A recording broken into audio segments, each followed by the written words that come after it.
Ano pag mga natulog sa damit mo, parang ang bata uminom. Yung na yan at... Meron po ako sa inyo ipapakilala. Nakakuha na ako ng kasambahay. So, ito yung mga binili ko kay Princess. Ang lamesa po natin ay hindi po basta barnis ang nilalagay. Ayan. So, ito nga pala, chillers, yung issue nito na sinabi ko sa inyo kanina. So, pagka yan naipon ng naipon, hindi yun pa-maintenance yun.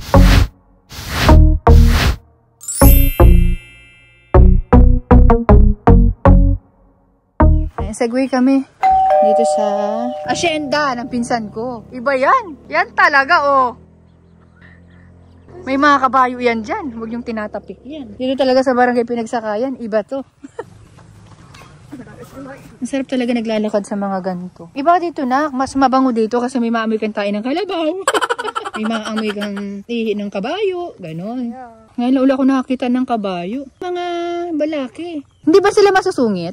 Magkano ang kabayo ngayon? 50,000? Ano ba ugali ng kabayo? Naninipa talaga sila? Hindi, pag ako nagkaroon ng ganyan, gusto ko kulay puti, tapos gusto ko bansot. Kasi nga gagawin ko siyang pony. Kumukuha ng buko. Siguro mga 10 lang yung dadalhin namin. Ay, baka tumalsik yan dito. Mahal ko pa ang buhay ko. Oh. Hindi, pasampul ako ng isa. Titikman ko talaga matamis ang buko mo. May kalabaw dun. Hindi ako yung kalabaw, ha? Minsan-minsan, baka ikaw. Ito naman kung saan kami nandun. Oh, wait lang. Mamaya mo anuhin, baka tumalisik sa amin.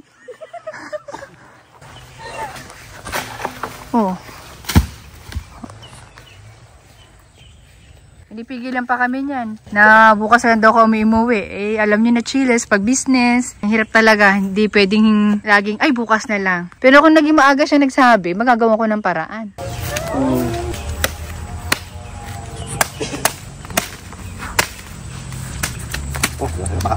Baka alin sasabi yung mineral, mas may mineral pa kami dito sa Quezon, oh. Namatay baga yung ano, saan? Yung ina.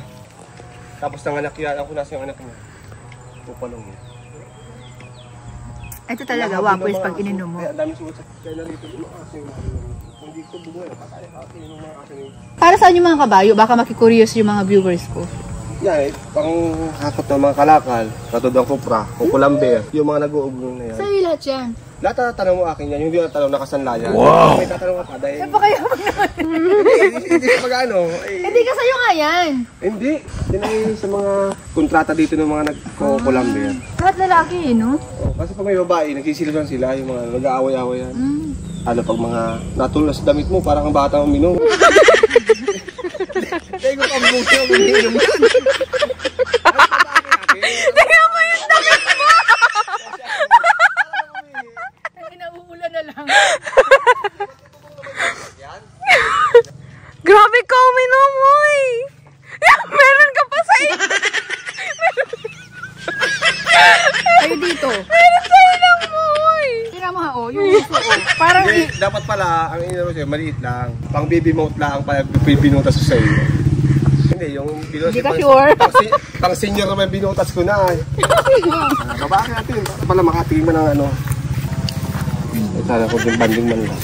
Ang hirap pag mag-isama sa pag-patay lang. Ay, totoo. Kaya kung hindi, binago ko na. Hindi pwede pag may invite, banat. Ba't yung invite kita, hindi ka dagsing? Hindi ba ako in-invite? Ay, hindi ba? Ay, in-invite pa ako. In-invite ka. In-invite nga pa. Pati nga si tita eh. Oo, si Daisy. Kaso nasa... Oo, ayan naman. Hindi. Ayaw ay. Talaga hindi na. Hindi, ba't may ano kayo nun sa Surigao? Hindi, may ano na, may sasakyan na, kaya pwede na talaga. Nun kasi noon si Laxi pa lang. Yan ay isasabak ko sa Batangas, ay kakahiya naman yung na yan. At, sa Laguna, baka ito 30. Ang sarap.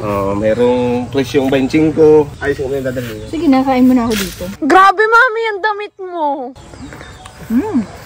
Ang ingay mo kumain. Iniingayan ko talaga kasi para...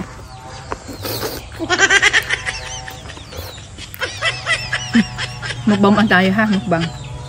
SMR. Gusto mo nak? Sarap. Hindi, seryoso tayo dito. Dito tayo. Ay!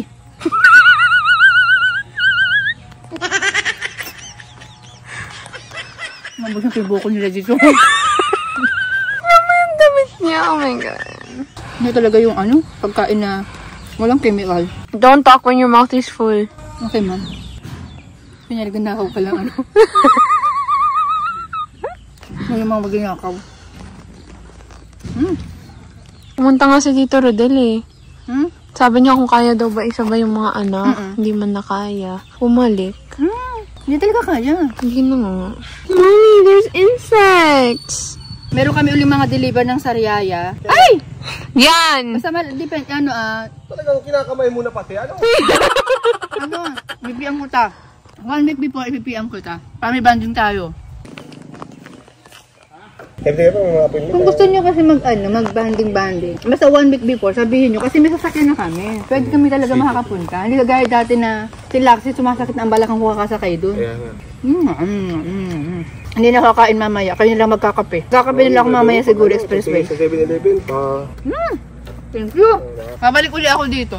Pag may deliver kami na malapit dito, kunyari Lopez, Sariaya, madiretso kami dito para makakain uli ng buko. Salamat kuya! Nagawin langis yan ako. Ginagawin langis? Inaano nila yun. Basahan nyo.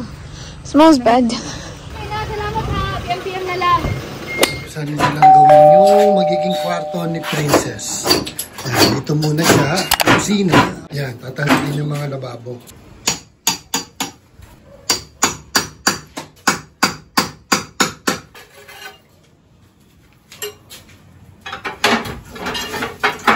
Ito na yung mga natanggal nilang bakal. Ito ang gagamitin kay Itay na lababo.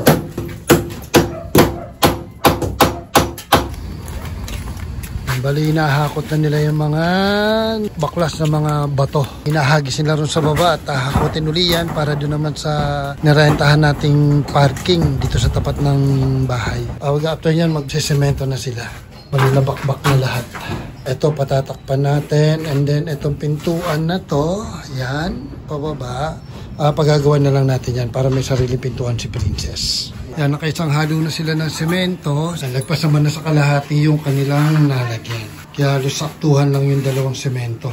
Ay, wawa naman ang mga alaga namin sa likod. Simula nung pumunta ako ng Quezon, hindi ko pa sila nabibisita. Pinakang last na meet namin nung pinasyal namin sila. Ayun, so hindi ko talaga mapuntahan kasi babababad na naman ako doon. Tsaka yung allergy ko nga, medyo naglalaylo ako. Ayun, so good morning chillers. And today is October 17 po, 2023. Meron po ako sa inyong ipapakilala. Nakakuha na ako ng kasambahay. At marami po sa akin nag-PM. Siya na lang po yung napusuan ko dahil sa background niya. Pero ang plano po namin, 1 week trial muna. Ever na hindi siya tumagal dito ay yung homesick. Medyo bata pa siya, chillers. Pero nasa edad naman na siya para pasukan yung ganitong trabaho. Sabi ko sa kanya, yan ang kadalasang inaayaw ng mga naghahanap ng kasambahay. Yung ganyang edad. Kasi nga, more cellphone. Yun eh. Pinarangka ko na. Bata pa kasi, dalaga siya kasi si chillers eh. Kumbaga, para sa akin, hindi akma yung ganitong klaseng trabaho para sa edad niya. Nag-stop siya ng pag-school niya kasi nga gusto niya makatulong sa mga lolo't lola niya.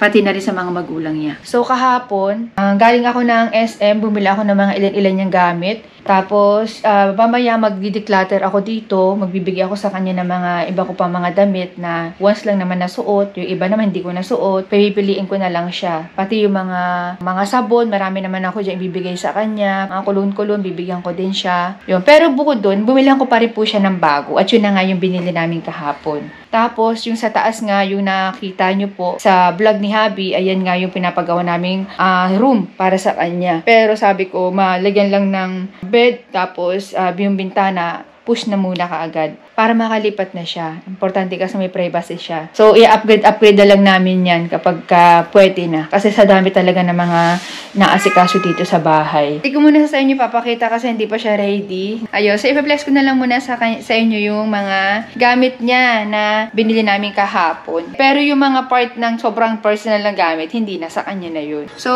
eto, pinilang ko muna siya ng box na ganito. Ayan. Ito muna yung binili ko sa kanya kasi may plano po ako na yung nasa room namin, yun yung ibibigay ko sa kanya. Pero pansamantala, ito lang muna. Kasi pag binigay ko yun sa kanya, ito naman yung kukunin ko para sa mga iba kong gamit. Dalawa po yan. Sa SM namin ito binili. Kagandahan dito, may gulong to. Tsaka ang dami ng laman ng ganitong box. So, ito, bumili ako ng ganito para naman to sa mga dog foods, mga sabon, mga powder. Basta bumili na lang ako kasi nakasale naman na. 250 pesos lang to. Mas matibay kasi yung brand na yan compare sa iba. Mega box. Tapos, bumili rin ako ng ganito. 5 peraso nito. Para lagyan ko naman ng mga ng bigas. Red rice, black rice, brown rice, tapos biryani rice, tapos yung iba pang mga pwede ko ilagay dito. Kaya ako binili ito yung mga to kasi para nakikita ko. Kasi pag hindi ko nakikita, yung dapat kong kainin, ako na-stock lang na i-expired lang. So ito naman, 159 pesos, 160 pesos na din. Ayan, buti na lang na-tsempohan ko na sale doon. Tapos, ito, bumili pa ako ng isa nito. Meron na kami nito Bumili ako ng isa pa para sa asin. Yung crack na asin. Dito, yung isa naman, para naman sa iodizol. Tapos, ito, bumili ako ng ganito. Sa Daiso to. Ayan, bumili ako ng dalawa nito. Kasi pag bumibiyahe kami, dalhin ko siya. Ito ang kagandahan dito sa isa, siya, para sa Starbucks. Ayan, tingnan nyo. Para madali lang siyang hugasan. Alam nyo naman ako, coffee is life ako, tsaka tsaa. Wait lang para kita ang dumi. Tapos, yung basurahan kasi namin dito, hindi ba sobrang layo nyo? Kunti na lang kayo, malulubat na kayo, tapos kunti lang SD card. Sana magkasya to. Ito nga natin testingin. Ang hirap pag maliit kasi, napupuno ka agad. Kasi naiirita ako dito, lagi na lang puno yung basurahan, tsaka ang dumi niya. Yun nga lang, wala siyang cover. So, ayan siya. Mas malaki siya compare dito. So, ito na dito mo ilagay yung mga damit-damit mo. Okay, so next naman tayo dito. Nagbumili kami ng mga dog food, mga treats. Hindi ko na mapakita sa inyo. Yan, pedigree. Yan, pedigree baka naman. Friskies, Purina, baka naman. Yan, dalawa yun yung binili ko kasi nakasale sila. Mga gamit na naman ito sa kusina, mga sabon ni mama, ganyan, sa paglalaba. Ayun, so ngayon pa lang ginagamit kong lotion muna, pansamantala ito. Pansamantala lang naman. Pag umukay na yung katawan ko, babalik na ulit ako sa mga lotion na ginagamit ko. Bumili ako ng off lotion. Wala kasing emergency kit pa si Luxy, si Nature. So ito yung mga binili ko kay Princess. Bulak. Hindi ko alam kung tama to. Eskinol. Tapos alcohol, kasi sabi ko sa kanya, lagi siyang mag-a-alcohol. Alcohol is life kami ngayon. Saka tissue. Pagka umaalis kami, pag CCR, kailangan, after mag-CR, mahugasan kami mag-alcohol. Hindi ko alam kung gumagamit siya nito, pero binilang ko na lang din siya. Gumagamit ka ba nito? Ayan, Rexona at saka Tawas. Bakit? Kasi po minsan yung Rexona nakakaitim ng kilikili. So, kailangan mo siyang i-alternate sa Tawas para yung kilikili mo, hindi wag mo kang uling. Tapos, ito, mahilig siya sa ganito. Vicks, mga kahit anong klase daw ng ganito, ginagamit naman niya. So, yung mga napkin panty liner, hindi ko na po yun, provide sa kanya. Kasi hindi ko naman alam yung size niya, saka yung gusto niyang brand. Tingnan natin, balang araw, kung tatagal siya dito, Hindi ko alam Ikaw ba sa tingin mo tatagal ka dito? Ayun. Kasi sabi ko sa kanya, ang homesick, normal lang yan. Pero kailangan labanan mo yan. Kasi pasalamat siya kasi dito siya sa Pilipinas. Tapos binilang ko din siya nito, panty liner. Kasi hindi ko masasabi kung lagi siyang sasama sa akin sa biyahe, mga ganun. Tapos, ito gloves. Gloves na ganito, para pag mag-shower ka, suot mo lang ito sa kamay mo, tapos lagyan mo ng, yung sabon, ganun-ganunin mo. Mas maganda kasi itong gamitin. Mas maaalis yung dead skin mo, or kaya dry skin mo. Conditioner, syempre. Yan. Abango nito. Ito ko nga di itry Yung shampoo niya, ito. Ito yung binili kong buy one, take one. Pero isa lang yung bibigay ko sa kanya. Kasi may mga bibigay pa ako sa kanya, mga shampoo dito sa toilet dito sa sala para maubos na yon. Bali, galing din po yun sa mga viewers ko. Yan. Tapos, ito naman ililipat ko doon. Ang toothpaste. Ayan, dyan. Tapos, yung sabon, Safeguard. Pero marami ako dyan pwede ibigay sa kanya pa ng mga sabon-sabon na galing sa inyo. Bumili rin akong alcohol para pansalin. Kayo lang naman, chillers. Hindi ko napapakita yung iba kasi na po kayo, lobat na talaga kayo. I-charge ko muna. Okay.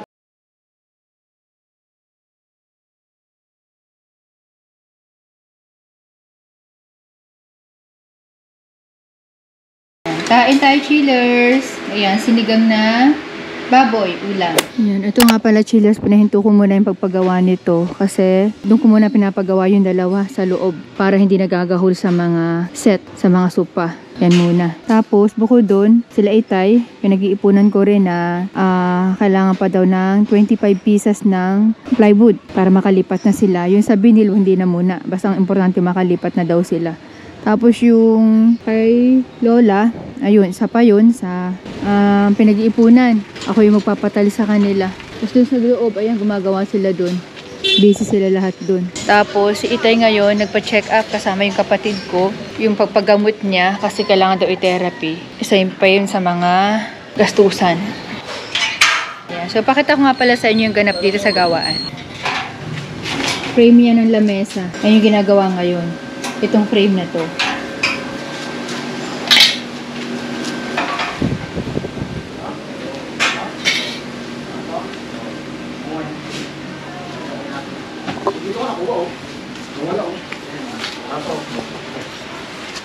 Ayan. So ito nilagyan namin ng plastic na ganyan para nandiyan lang yung amoy. Ang lamesa po natin ay hindi po basta varnish ang nilalagay. Epoxy resin ang nilalagay sa ibabaw. Kaya para itong pagka mapapansin nyo, para siyang may salamin na sa ibabaw saka matigas. Iba yung ibabaw. Gaano katibay? Matibay pa sa pangako mo. Yun. Ayan. So may enchanted river po dito. Tapos, Maganda pala sa susunod, maglagay tayo ng something kahoy-kahoy. Malapit na itong i-deliver. Sunday, ayan. Sa Sunday na po ito, Las Piñas. Hindi pa po tapos yan, kikinis pa yan. Yung ilaw na ginagamit dyan, yan. Yan, para talagang maliwanag. Kaysa sa paliwanag mo.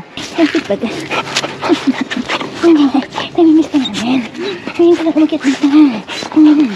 Hindi na. Ayan. Balitadahan na lang yan. Hanggang dyan. Para kuminis. Buti na nga lang, natanggal nila ng buo. Ayan yung mga tiles.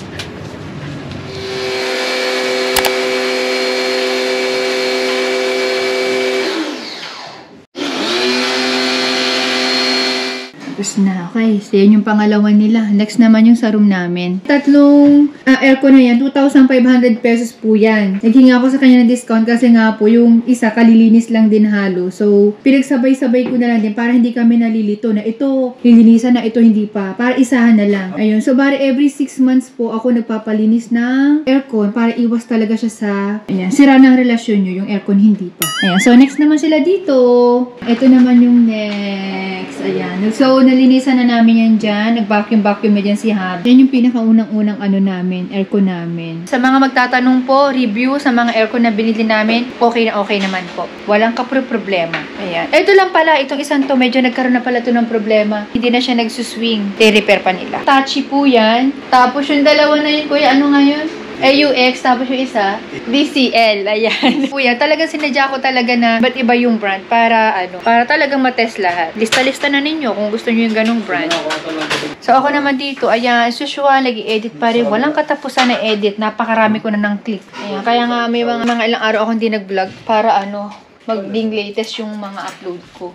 Ayan. So, ito nga pala, chillers, yung issue nito na sinabi ko sa inyo kanina. Wala sa items, wala sa aircon. Ang problema, yung mabait na alaga namin dito. Kasi, nililinis siya ni Kuya, after 1 week, hindi na gumagana yung swing niya. So, ang may problema pala, ito, hinatngat ng daga. Ano siya, left and side, yung left and right, tsaka yung up and down. Left and right and up and down. Talagang kinagat. Kaya ako sinare sa inyo kasi baka may asisihin nyo yung nag-aayos ng mga aircon ninyo, ha? Ginalaw mo lang. Ganyan na nangyari. Ilas dito sa bahay, napakalinis dito. Halos mamaya at maya ang check namin pero nakakarating pa rin yung daga. Aware po kayo sa daga. Hindi po maganda yung bahay nyo. O malaki yung bahay nyo, hindi yan aakyatin. Matagal ko ng problema yan dito sa bahay eh. Kaya lang yung mga daga, ewan ko ba dahil nga cat lovers ako, dog lovers ako, pati daga kinakaawaan ko. Shoota. Nakikita ko kasi dito sa may gilid, hindi ko talaga sila masaktan-saktan or hindi ko sila basta malason-lason. Pero ngayon, wala na, naglalagay na talaga ako ng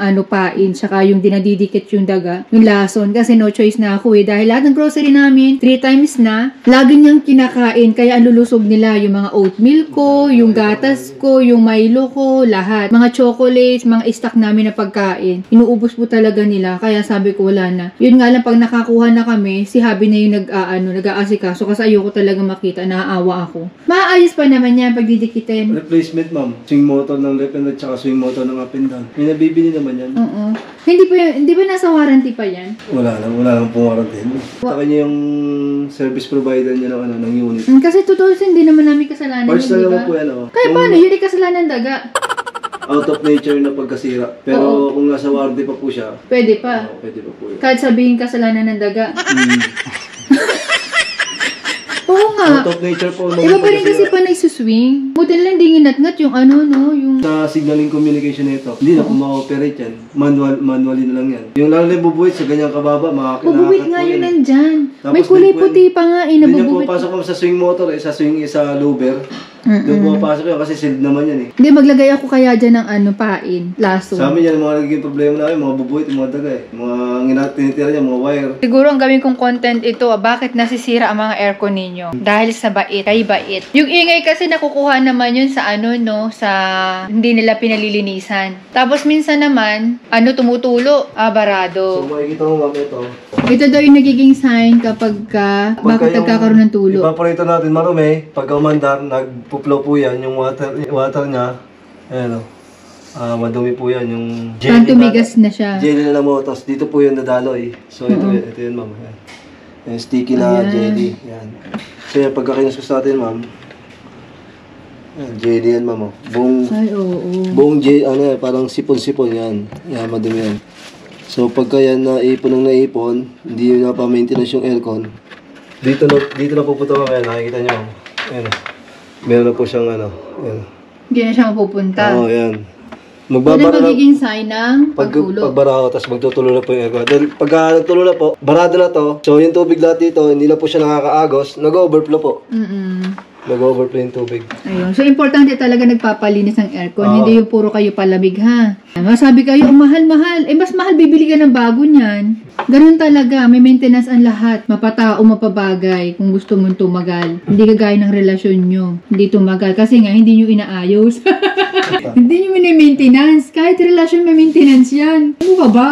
Nakatanga naman to, eh. Sawa naman na Diyos, wala pa naman tumutulo ng ganyan sa mga aircon namin. Take note, chillers, huwag kayong maglalagay ng computer o office table nyo na nakatapat sa aircon kasi hindi nyo masasabi na biglang magtulo-tulo dyan. Mga gadgets, lalagay-lagay na sila dyan ng mga pang-cover-cover kasi nga madumi. Akit pa sila sa taas, yung tatlo naman na, ano nga tawag doon? Condenser. Ayan. Ilinisin din nila yun. Tapos saka natin sila pamemeriendahin na Red Horse. Charot.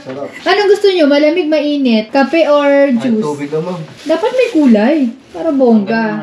So, tapos na pala sila, kuya. Malungkot na parte na bayad na tayo. Hindi ko na rin nakunan yung pangmerienda nila. Pakain na ni, Princess.